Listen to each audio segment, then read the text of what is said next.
Saludos amigas y amigos de Asegure su Salud.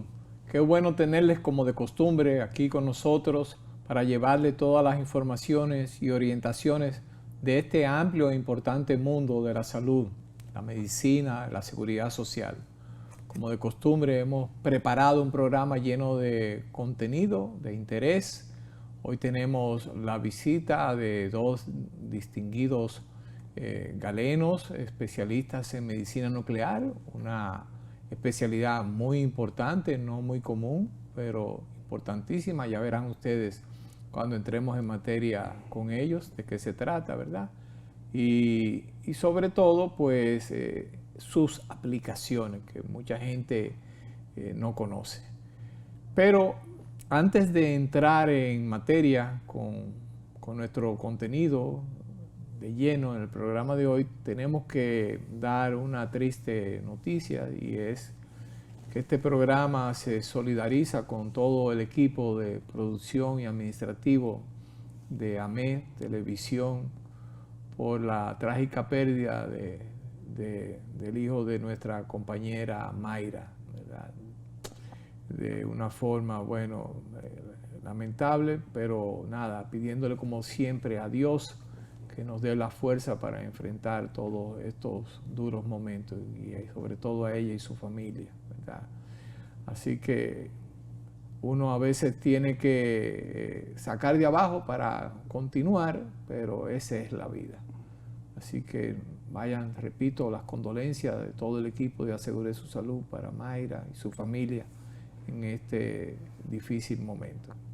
Señores, vamos a iniciar ya de inmediato con nuestro acostumbrado kit de emergencia, pero nos vamos a una breve pausa y volvemos con ustedes con nuestro querido doctor Cabral, cariñosamente Pochi.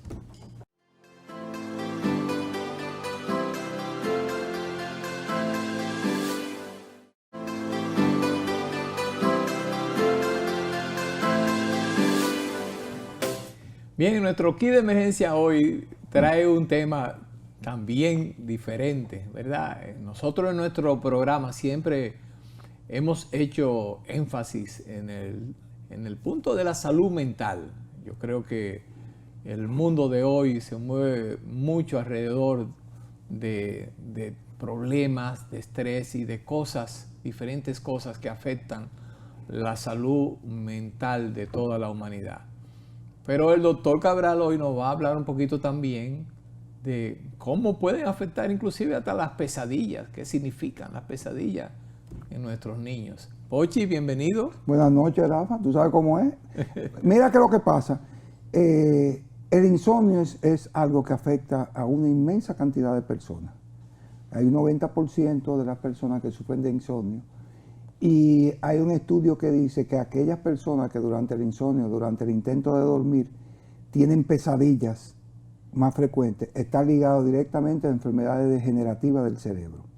Específicamente estamos hablando muchas veces del Parkinson y el mismo Alzheimer. O sea, cuando usted comienza a soñar pesadillas, a tener pesadillas frecuentemente durante el sueño, usted es un candidato a tener de esas dos enfermedades degenerativas.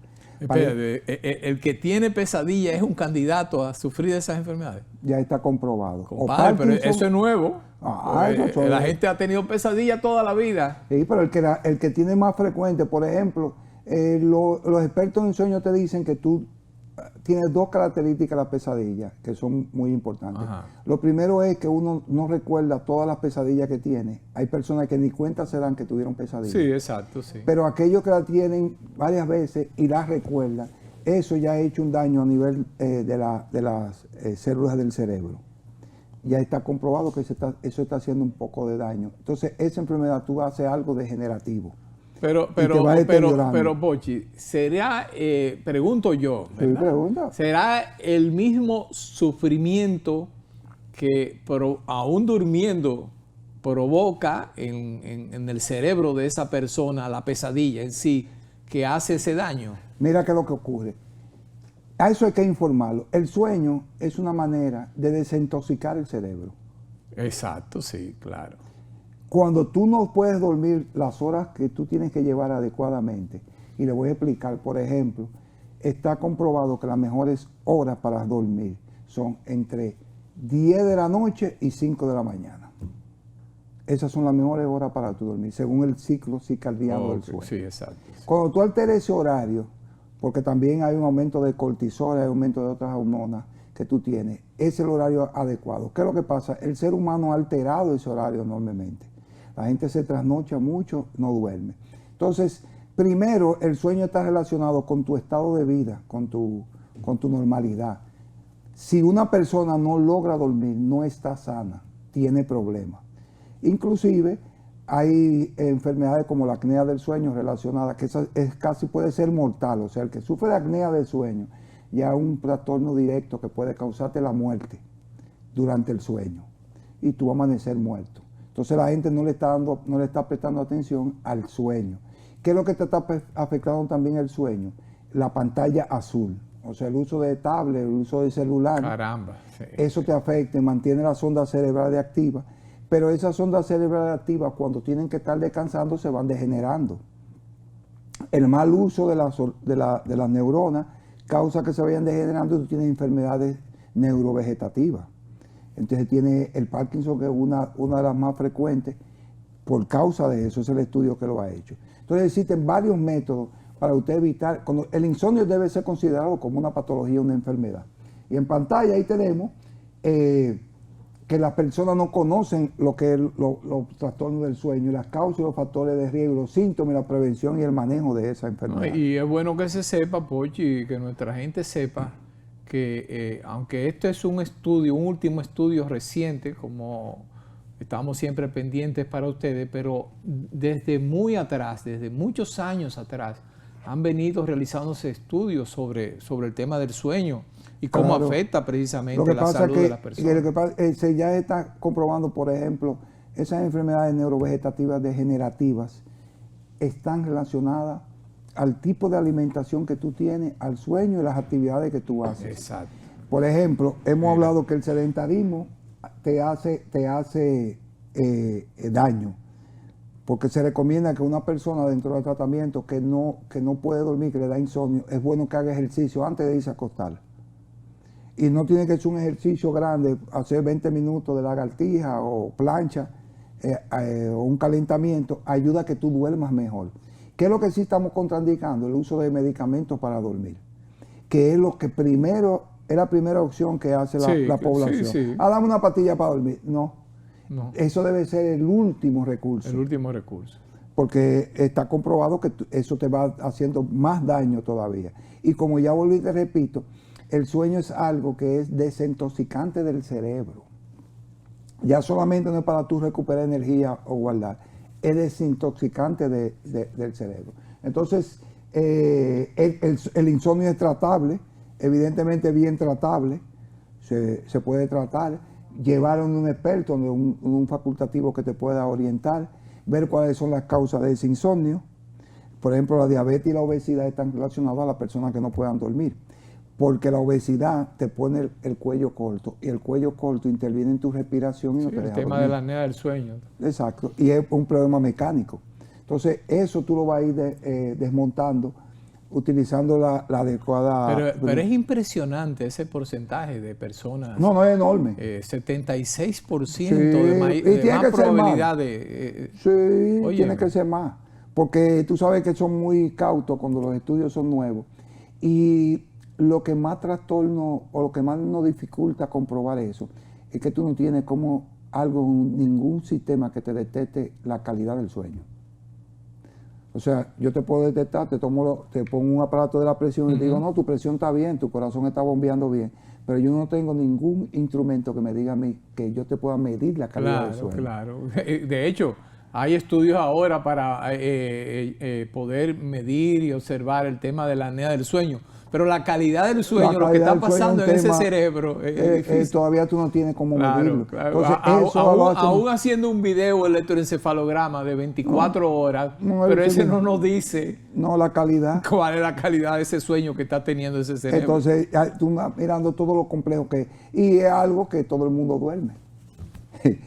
Porque son cosas que son del diario vivir. Tiene que dormir. Tiene que dormir eso es obligatorio. Entonces, sin embargo, estamos un poco no lo hemos investigado bien y estamos mirando las causas y las consecuencias. Si ese estudio te dice que hay degeneración neurovegetativa.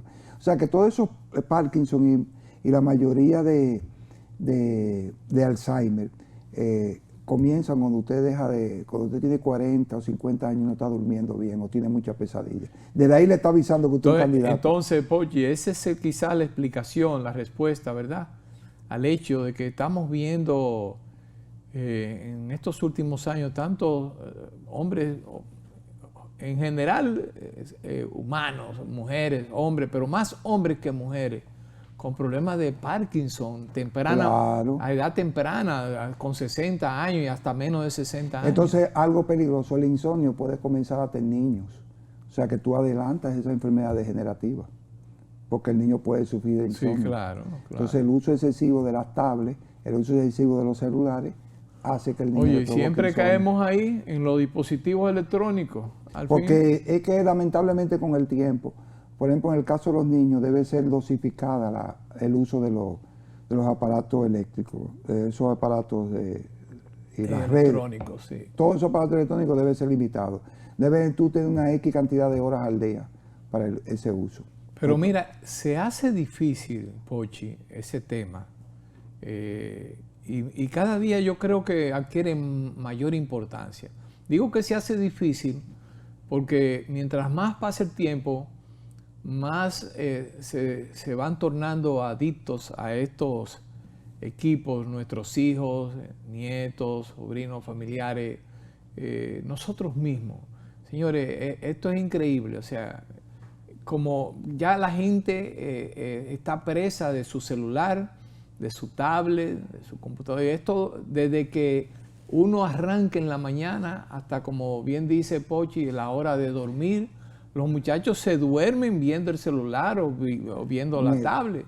Es más, muchos la dejan encendido, tanto que uno ha hablado de las radiaciones que se emiten. Quizás nuestros colegas hoy visitantes hasta pueden hablar un poquito de eso. Las radiaciones que emiten estos dispositivos, que aunque sea en una escala menor, pequeña, pero son dañinas, como quiera que sea. Y se duermen a veces con esas cosas encendidas al lado de la cabeza, Mira, Rafa, al lado de la cabeza. Mira, Rafa, está implicado todo lo electrónico, está implicado en todo. Mira, ya está comprobado que la principal causa de accidentes automovilísticos es el uso del celular. Ya el uso del celular superó el alcohol en los accidentes de tránsito. Está comprobado que tiene trastorno en la visión. Ya la acomodación del ojo está usando por la tabla, ya eso está comprobado. Ahora tú sabes lo que te están diciendo, que donde quiera que haya una red de Wi-Fi, ya hay un sistema que con las ondas radiactivas te pueden espiar y te pueden localizar y saben todo lo que tú estás haciendo en una habitación con una red de Wi-Fi. Esas ondas también te afectan. Sí, la privacidad también se No, perdió. ya tú no tienes privacidad. Te están viendo en una habitación con un satélite. Exacto. Entonces, es todo lo que está ligado a eso. Y ya tienes enfermedades degenerativas, ya tú tienes enfermedades de trastornos mentales. Y es un aditivo, como tú dices, una adicción. Sí, solamente la adicción al celular está superada por el del azúcar. Y ya la cocaína y todo eso pasó. Que también es otro enemigo porque la dopamina hace que tú te excites rápido. Claro. Entonces la gente lo que quiere es placer rápido. Placer rápido. Entonces ese placer rápido te mantiene todo el mundo, y como dicen en alta, como dicen por los barrios cuando usan. Entonces eso ha traído ese trastorno. Señores, pues nada, a tratar de, como bien decía el doctor Cabral, de vivir una vida más sana y que nuestros hijos también lleven una dieta sana, ejercicio, calidad de vida. Una buena calidad de vida, al fin y al cabo, contribuye también a tener un buen sueño. Y póngale control a sus hijos. Yo sé que es duro, es difícil. No, es la salvación de ellos. Si tú lo quieres, lo sabemos, pero verdad, es por su propio bien, así mismo es. No se muevan de sus asientos, que venimos con nuestra entrevista estelar de nuestro programa Asegure su Salud con los doctores Rosangi del Castillo y José Alberto Cos, dos destacados especialistas en medicina nuclear. Son duros. Son duros, ¿verdad que sí? No se vayan, que retornamos en breve aquí en Asegure su Salud.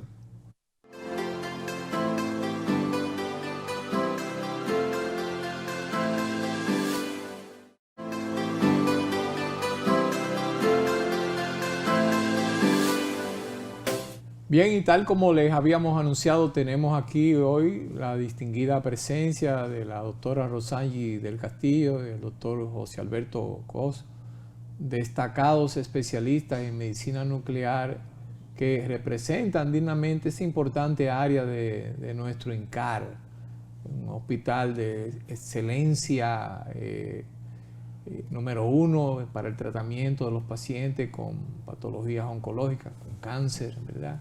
Y sobre todo, donde vamos a hablar esta noche un poquito de los estudios, todas las cosas que se pueden hacer hoy en día con la medicina nuclear.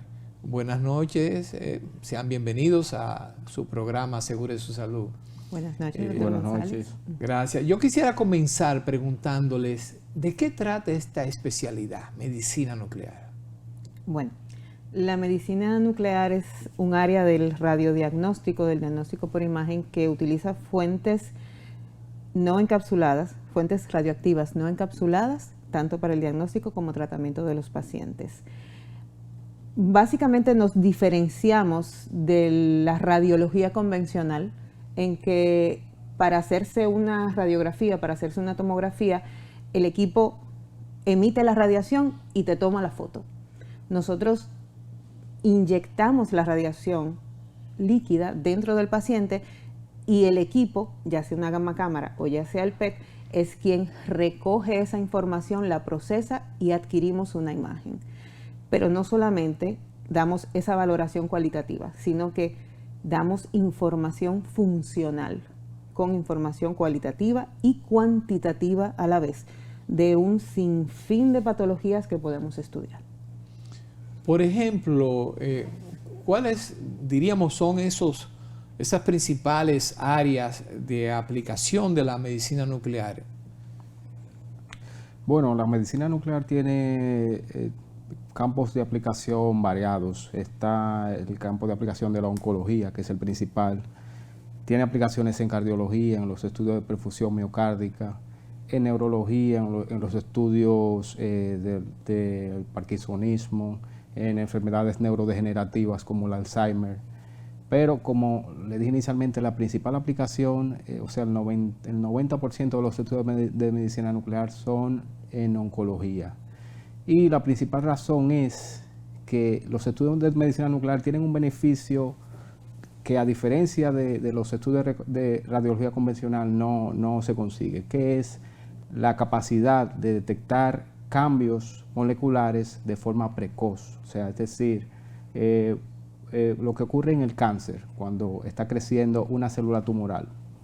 En esa célula, que es una célula normal que ha mutado, ocurre un metabolismo diferente a las células normales, y es que aumenta su consumo de glucosa. Tiene un metabolismo anaeróbico y tiene un consumo de glucosa mucho mayor que las células normales. De manera, si le realizamos una tomografía, una resonancia, si ese proceso patológico que se ha iniciado en ese tejido no ha crecido lo suficiente para crear una masa que pueda visualizarse, simplemente pasaría desapercibido. Podemos hacer una tomografía a un paciente con cáncer y puede salir totalmente normal. Pero eso no ocurre con los estudios de medicina nuclear. Se pueden detectar de forma muy precoz. Es decir, Sí. doctor, tengo un paciente con cáncer, le hago una resonancia y podría ser que en esa resonancia yo no visualice ese estado canceroso de ese paciente, sea independientemente del órgano que sea, pero haciéndole un PET scan sería, ¿verdad? Un PET scan, Un PET scan marcado con un análogo de la glucosa, por ejemplo. Ok, ahí no hay vuelta floja, ahí podría detectar la presencia de ese cáncer. Es correcto, sí.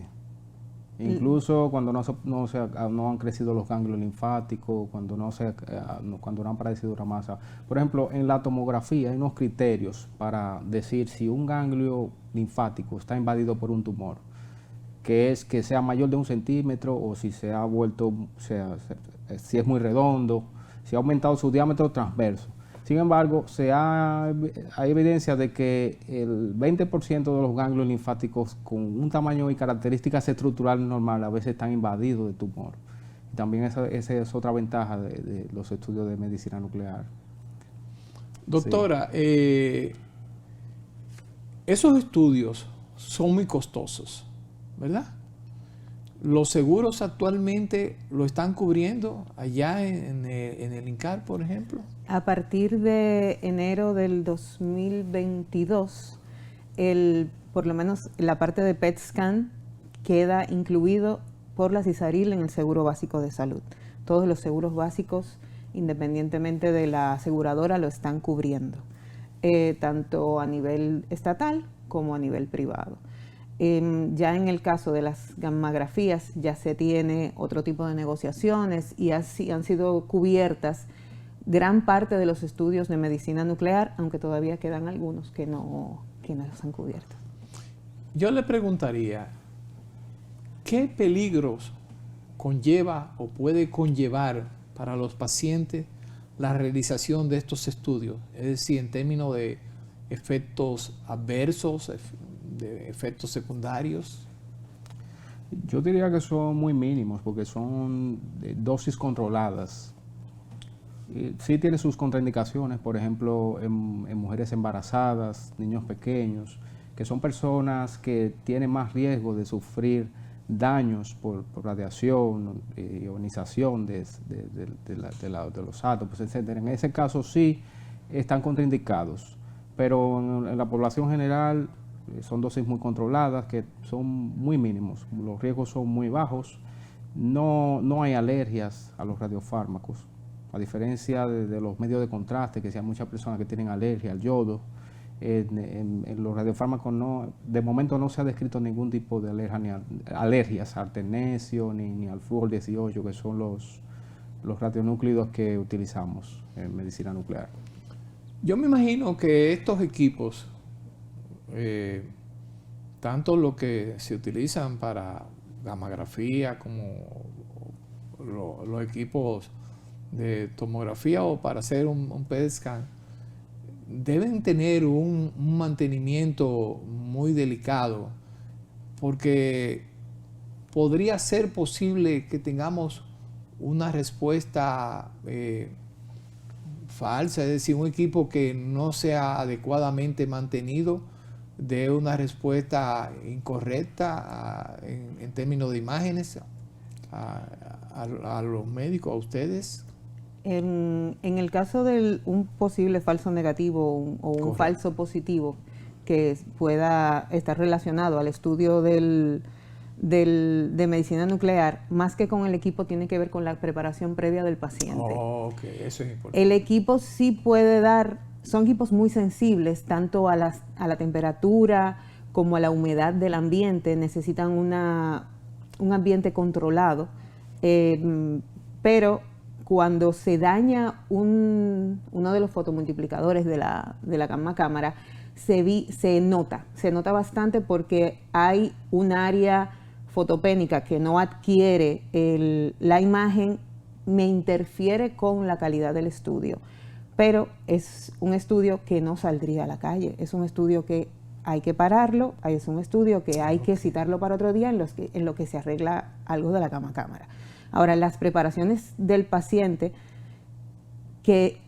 los estudios que involucran una preparación del paciente, sí los pacientes tienen que tomar en cuenta esas instrucciones que se dan en el servicio de medicina nuclear para evitar interferencias y esos falsos positivos o falsos negativos, siempre contestando la verdad a los interrogatorios que se le hagan.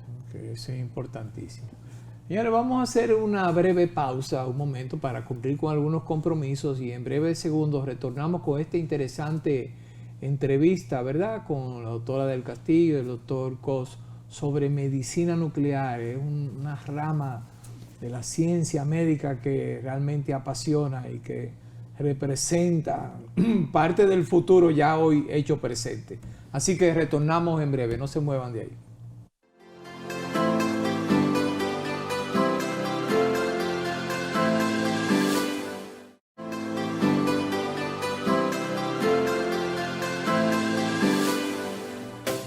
Señores, yo tengo muchos amigos, ¿verdad?, que han pertenecido o pertenecen a la Fuerza Armada.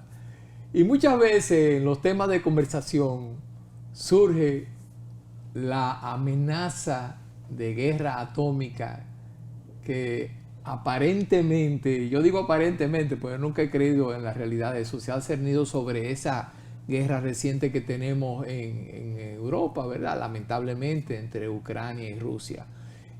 Y digamos, como esa amenaza solapada que a veces ha dejado caer algún funcionario ruso de la posibilidad de que llegara al extremo de una guerra atómica. Y yo sé que cuando eso se menciona, mucha gente se pone temerosa o pensaría, pero ¿y qué sucedería si hay una guerra nuclear, una guerra atómica que pueda, digamos, expandirse a otras regiones del mundo? Entonces, nosotros vamos a aprovechar que tenemos a estos dos colegas especialistas en medicina nuclear para que nos digan un poquito de eso, si realmente habría algo que hacer o algo se podría hacer en caso de una guerra atómica en las cercanías de nuestras vecindades y si la gente tendría alguna forma de defenderse, qué sé yo. ¿Qué les parece a ustedes? Bueno. Estos temores de alguna gente, sí. Porque la verdad es que yo soy de lo que piensa, el día que estalle, Dios nos libre como humanidad, una bomba atómica, hasta ahí llegamos. Ahí se acabó el evento, como decimos, ¿verdad? Porque eso traería respuesta pero vamos a ir un poquito atrás. Sí. Chernobyl. Si nos vamos más atrás, nos iríamos a Hiroshima y Nagasaki. Hiroshima y Nagasaki. Sabemos toda la tragedia que constituyó esas bombas atómicas sobre Hiroshima y Nagasaki al final de la Segunda Guerra Mundial, que dejaron cientos de miles de muertos, y no solo en el momento, sino a través de los años. Durante muchos años siguieron muriendo gente y generaciones tuvieron efecto de la radiación emitida, ¿verdad?, por esas bombas atómicas. Y más recientemente tuvimos un accidente de una planta nuclear también en Chernobyl, que también provocó lesiones, muertes, daños. Entonces, quizás es más importante irnos por ahí. ¿Qué puede hacerse en caso de algún tipo de contaminación radioactiva? Si es que se puede hacer algo. ¿Qué enseña la medicina nuclear algo acerca de eso? En el caso de nosotros en nuclear, la carga radioactiva con la que tratamos es para tanto diagnóstico como tratamiento. No estamos hablando de esos accidentes nucleares. Lo que sí la historia ha demostrado es que donde ha habido ese tipo de escapes, esa contaminación radioactiva, el área se queda siendo radioactiva durante muchos años. Y eso depende de los isótopos que se estén tratando en esos reactores nucleares. Sí, lo que se ha visto a lo largo de todos estos accidentes, Hiroshima, Chernobyl y más reciente en el 2011 Fukushima, es que uno de los isótopos que más escapa, justamente por su volatilidad, es muy volátil, es el yodo radioactivo, yodo 131. Correcto, sí. Las consecuencias para la población, donde quiera que ha habido esos accidentes, empiezan a surgir muchas enfermedades tiroideas, tanto agenesia del tiroides como cáncer de tiroides. Si se da cuenta, en las noticias sí se ha mencionado el hecho de que dan unas pastillas de yoduro potásico. Exacto. Porque es nuestra manera. Por ejemplo, si nosotros vamos a utilizar algún tipo de prueba en medicina nuclear que utilice yodo radiactivo, pero no me interesa ver tiroides, yo tengo que bloquear el tiroides para poder ver, por ejemplo, las suprarrenales, por ejemplo. Entonces, es un método que sí se utiliza, que se le reparte a toda la población cápsulas de yoduro para que la tomen, porque sí se ha visto que es la consecuencia más directa de esos escapes. Ya luego es simplemente... Claro, y al fin y al cabo es de lo poco que podemos hacer. Exacto. ¿Verdad? Efectivamente, abundando un poquito más sobre lo que dijo mi compañera, en el desastre de Chernobyl, se evidenció que tras el uso del yoduro potásico, bueno, primero luego del desastre, aumentó la incidencia de cáncer de tiroides, porque el yodo 131, que es un isótopo radiactivo del yodo normal que consumimos en la dieta, a diferencia de que emite radiación. Sin embargo, luego de que se comenzó el tratamiento con yoduro potásico, se notó que la incidencia de cáncer de tiroides disminuyó bastante. Y respecto a su pregunta de si ocurre un desastre nuclear, el que tenga un sótano, que se meta abajo, porque lo principal es blindarse.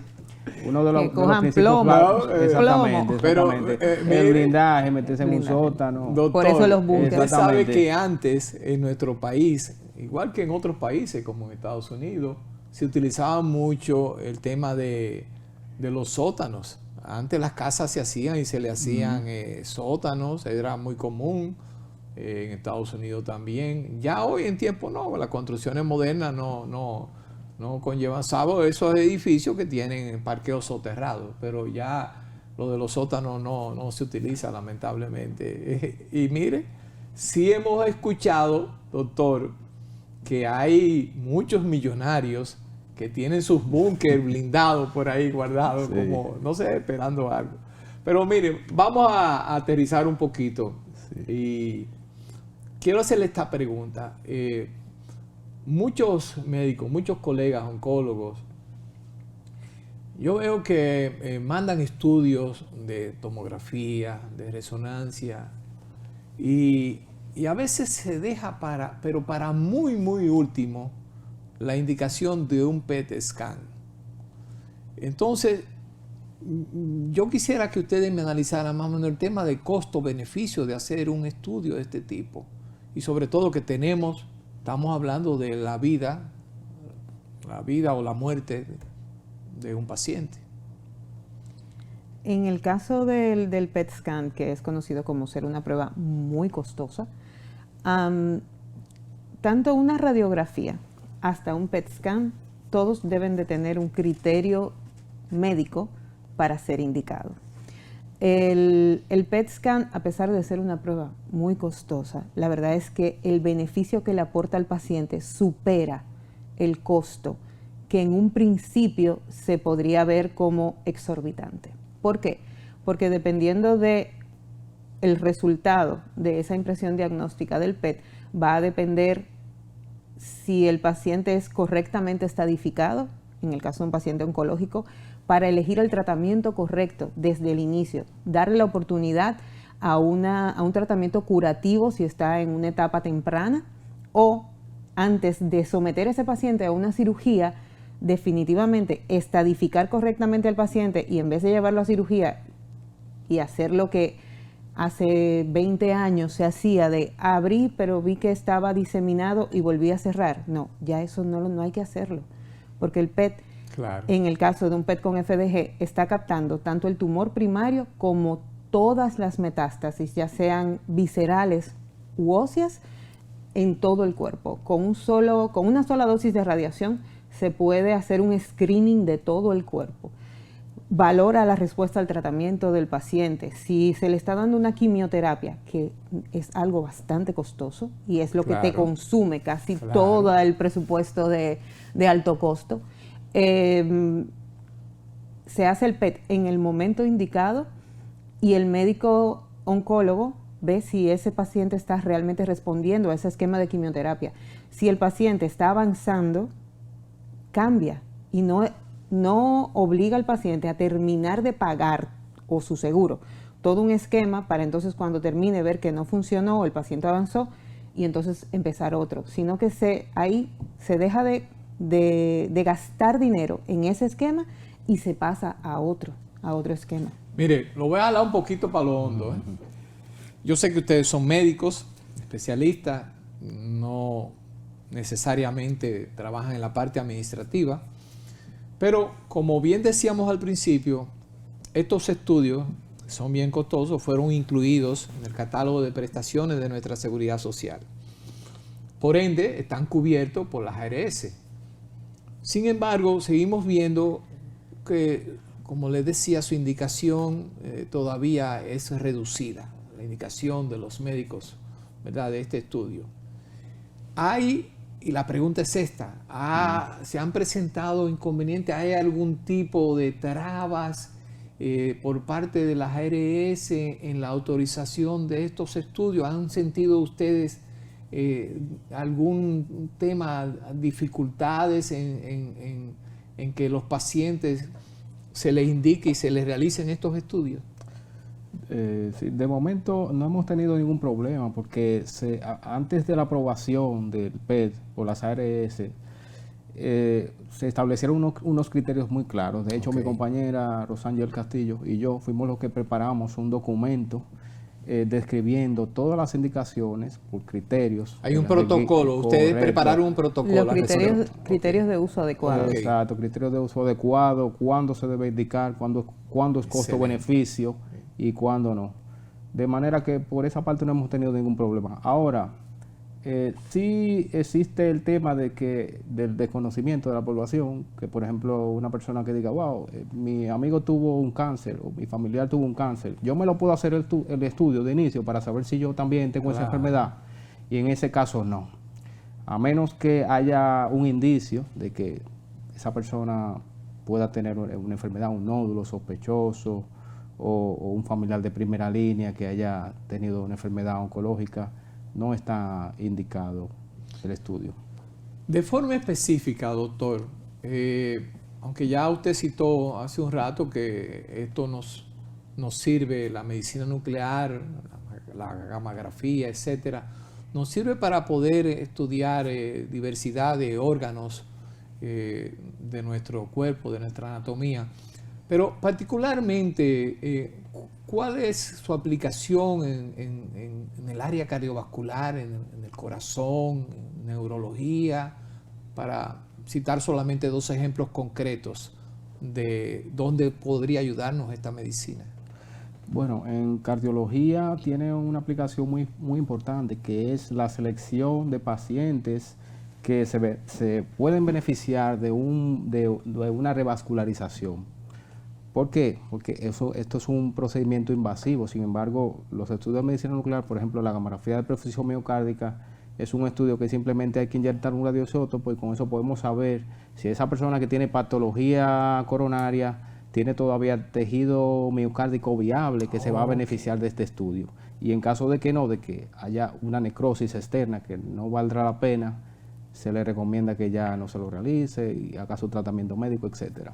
O sea, un beneficio sería evitar procedimientos invasivos innecesarios. Eso en el caso de la cardiología. Exacto, sí.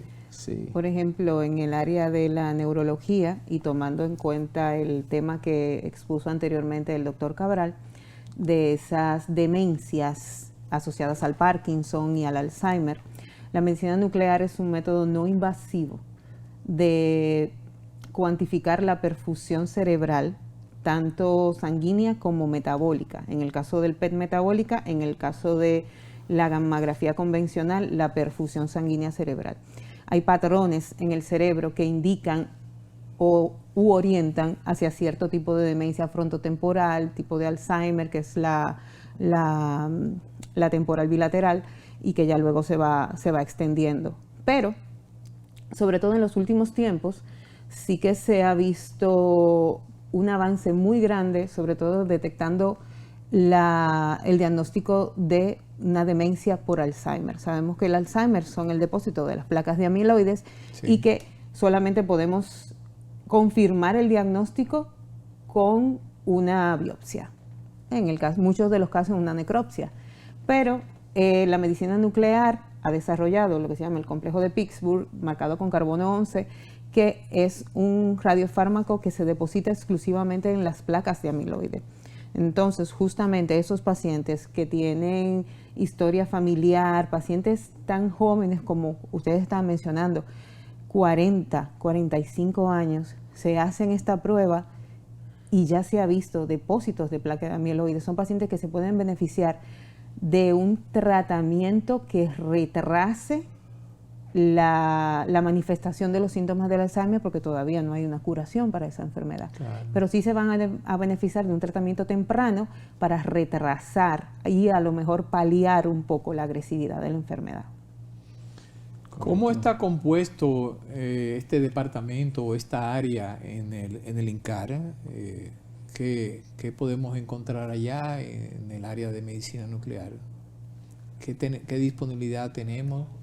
Bueno, de momento tenemos funcionando un PET-scan con 3 estudios disponibles. De momento hay muchos estudios de PET, pero de momento tenemos disponible el PSMA, que es un marcador específico para cáncer de próstata, el flúor 18 desoxiglucosa, que es el marcador más utilizado, es un análogo de la glucosa, y los estudios del sistema óseo, que se hacen con fluoruro de sodio. Próximamente vamos a abrir un departamento de gammagrafía que incluirá la gammagrafía ósea, gammagrafía de tiroides, renogramas, estudios de perfusión miocárdica, estudios de perfusión cerebral y todos los demás estudios de medicina nuclear. Wow. También tenemos pendiente la apertura de un departamento de yodoterapia a corto, mediano plazo, y de otras terapias radiometabólicas como el samario para el dolor óseo metastásico en el cáncer de próstata, el tratamiento con itrio, entre otras cosas. Wow, qué interesante. Yo creo que no sé si esto formará parte de algún tipo de campaña informativa, pero yo los exhorto, como exhortaré también al doctor Ramírez, en condición de director del hospital, a llevar esta información un poquito más allá, porque la gente, muchos de los colegas médicos inclusive, y la gente en general conozca los amplios beneficios que ofrece la medicina nuclear para el cuidado de la salud de nuestros pacientes, sobre todo pacientes delicados como son los pacientes oncológicos o con algún otro tipo de afección que puedan ser beneficiados, ¿verdad?, por la utilización de la medicina nuclear. A mí particularmente me toca muy de cerca la especialidad de ustedes, porque no les había comentado, pero mi padre, que Dios lo tenga ya en la gloria, fue médico nuclear. ¡Anda! Y ¡Qué bien! de hecho fue el primer médico nuclear en nuestro país, el qué doctor bien. Rafael González Massenet. Claro, en ese tiempo todavía estaba en pañales, podríamos decir, la medicina nuclear, pero yo recuerdo, siendo muy joven, comenzando todavía a estudiar medicina, que llegaban en unas cajitas de plomo los isótopos que se utilizaban para los estudios de gammagrafía, estudios de captación de yodo, Sí. que se hacían con su equipo allá en la clínica doctor Abel González en esos tiempos. Yo me imagino que las cosas han dado un giro. No, ¿verdad? no. Hoy en día todavía se utiliza. Es lo que se llama radioprotección. Claro. Porque si ya yo se lo voy a inyectar al paciente, ¿para qué necesito ese blindaje? Pues yo le voy a inyectar la radiación al paciente. Todo ese aparataje, todo ese blindaje es para proteger a las personas que trabajan directamente día a día con la radiación. Los técnicos en imágenes, que son los encargados de dosificar, las enfermeras que están encargadas de inyectar esa radiación. Necesitamos proteger a ese personal que está preocupándose por el paciente, porque todos los días se expone a esa radiación. Entonces, ese blindaje es el encargado de contener, esos contenedores blindados son los encargados de contener esa radiación para evitar una sobreexposición de los trabajadores expuestos. Bueno, y todavía en muchos estudios, ¿verdad?, donde se manejan este tipo de radiaciones, se utiliza el delantal de plomo. El ¿verdad? delantal de plomo se utiliza más en las fluoroscopias. Exacto, rayos X tradicionales. Nosotros tratamos con energía. Medicina nuclear trata con 2 tipos de energía, sobre todo. La energía gamma, que es la que utilizamos para diagnosticar y que al mandil plomado le pasa como que no se enteró. Y la energía beta, que es la que utilizamos para tratar, en el área del tratamiento. Excelente. Bueno, pues la verdad es que hemos tenido una verdadera cátedra hoy de lo que es medicina nuclear. Agradecemos la presencia de la doctora del Castillo, del doctor Cos. Ojalá que estos planes en el INCAR puedan llevarse a cabo y que se siga expandiendo para beneficio de nuestra población, ¿verdad? Los alcances de la medicina nuclear, y desde ya pues les reiteramos, o mejor dicho, le extendemos una invitación futura cuando vayan avanzando en ese proceso para que nos mantengan informados a nosotros y toda la teleaudiencia de Asegure Su Salud sobre las disponibilidades nuevas que podamos tener para beneficio de todo nuestro pueblo en el campo amplio de la medicina nuclear. Así que gracias por su presencia. Muchas y gracias los Gracias por la invitación. Señores, todavía nos queda contenido de interés aquí en su programa Asegure Su Salud, así que no se muevan, que en breves segundos retornamos con ustedes.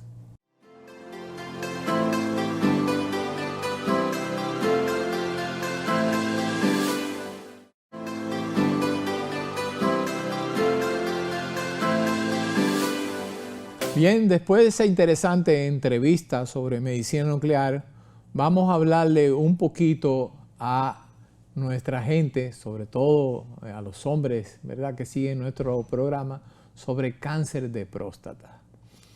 Miren, mucho se habla sobre este cáncer, que ya después que uno va avanzando en la vida no deja de ser una preocupación, porque una buena parte de los hombres en algún momento de su vida pues llegan a sufrir de este cáncer, un porcentaje importante.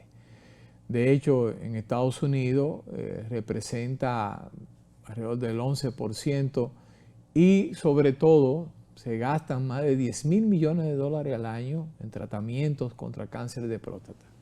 Pero ¿cuál es la buena noticia? Bueno, la buena noticia es que el doctor Freddy Handick de la Universidad de Oxford, profesor de cirugía y urología, acaba de presentar un estudio recientemente sobre el comportamiento de este cáncer, y en sus conclusiones nos dice que no hay que ser tan agresivo, ni mucho menos entrar en pánico si usted le hacen un diagnóstico de cáncer de próstata. La visión, el manejo de este tipo de cáncer está cambiando, y la tendencia es a usted tomarse su tiempo. ¿Por qué? Porque apenas el 15% de todos los cánceres de próstata es agresivo y puede representar en un plazo mediano una amenaza para su vida. Es decir, que hay que actuar más rápidamente si se tratara de ese tipo de cáncer agresivo. Pero la buena noticia, repito, es que la gran mayoría pues son de crecimiento muy lento, y nos da chance a todo, nos da chance a ir manejándolo con, digamos, con medidas que puedan mantener nuestra calidad de vida lo mejor posible. Si un paciente necesita radioterapia o necesita extirpación, terapia hormonal, muchas veces ese paciente pues pierde la posibilidad de mantener una vida sexual normal con sus parejas, y aparte de otros tipos de molestias, infecciones, etcétera, que puede padecer. Entonces hay que ser prudente. Por otro lado también, ya ustedes habrán escuchado, queridos congéneres, del tema del tacto rectal, el famoso tacto rectal que se ha utilizado toda la vida para detectar el cáncer de próstata. Pues también muchos colegas y nuevos estudios revelan que quizás hemos sobrevalorado este tipo de examen físico, que ha sido siempre tan molestoso, ¿verdad?, para nosotros, porque se ha llegado a la conclusión de que muchos de estos cánceres no son detectados con el tacto rectal. Hay médicos urólogos que quizás lo hacen de una forma X, o simplemente que por el tipo de cáncer que se trata, al hacer la palpación de la próstata a través del recto, pues no puede en ese examen detectar células tumorales que ya se encuentran en la próstata, ¿verdad? Y simplemente reporta un examen normal, positivo, y una próstata aparentemente normal, sin patologías. De ahí que se le haya dado más importancia en los últimos tiempos a el antígeno prostático específico, esa prueba de laboratorio que se llama PSA, que es eso, la medición de ese antígeno prostático, que cuando se eleva de forma brusca e importante, pues puede revelarnos la presencia de una inflamación importante de la próstata, que podría tratarse también de un tumor canceroso. Por igual también está el tema de la resonancia. La resonancia pélvica nos da una idea también bastante acabada. Recuerde que la resonancia nos muestra los órganos en diferentes cortes, en diferentes dimensiones. Nos da entonces una visión más completa de cómo están esos órganos, y en este caso particular de la próstata.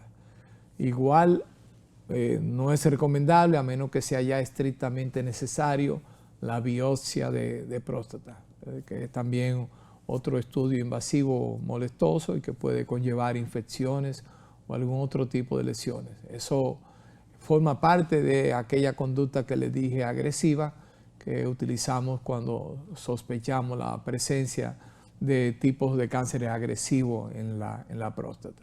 Pero reitero que la buena noticia es que podemos tomarlo con más calma y simplemente verificar con nuestro médico cuando se nos haga ese diagnóstico. Ojalá que nunca nos llegue a ninguno, pero si llega, pues verificar de qué tipo de cáncer se trata y manejarlo con calma para seguir teniendo la mejor calidad de vida posible.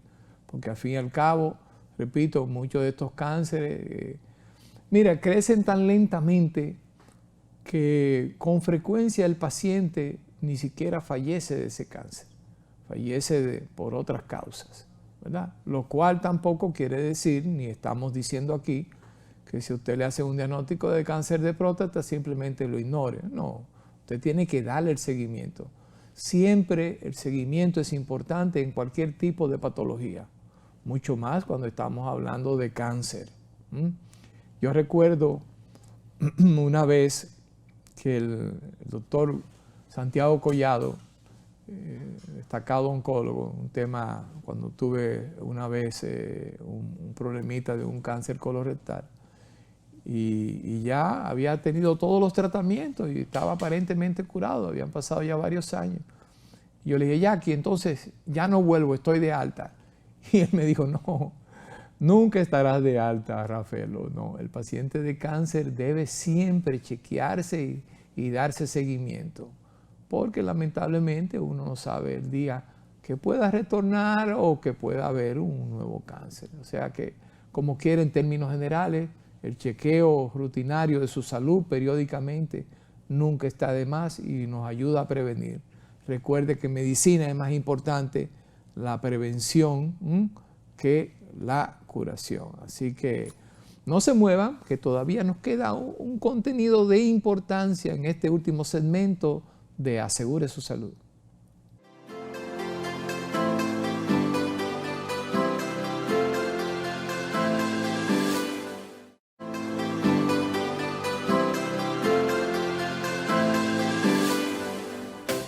Bien, este segmento, como ustedes saben, se ha dedicado este último segmento de cierre al tema del COVID durante estos últimos 2 años.